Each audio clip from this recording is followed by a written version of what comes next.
Alors, la blockchain, ça naît à peu près dans les années 80. C'est une sous-couche de crypto. C'est tous les gens, les hackers, les virtuoses dans l'informatique qui ont développé la crypto, qui ont inventé la blockchain. C'est une logique de consensus décentralisé. C'est-à-dire qu'avant, quand vous faisiez une transaction avec une personne, vous aviez besoin d'un tiers de confiance. Donc, généralement, c'était la banque. Donc, il y avait un registre, un cahier comptable à la banque où on notait l'écriture comptable et qui vous garantissait que quand A fait une transaction avec B, que B était solvable et pouvait aller au bout de la transaction.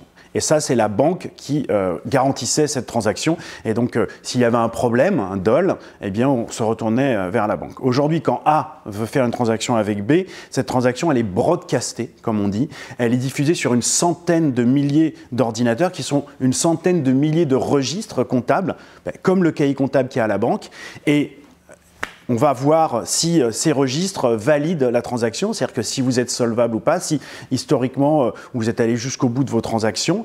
Et s'il y a plus de gens qui disent oui, cette personne est digne de confiance que de gens qui disent l'inverse, alors la transaction va jusqu'au bout. Ce qui est intéressant, c'est que le registre, quand il est unique dans une banque ou auprès d'un office de location immobilier ou de location de véhicules, il est falsifiable. Quand vous avez une centaine de milliers de registres, vous ne pouvez pas le falsifier parce qu'à chaque fois, ces registres vont communiquer entre eux.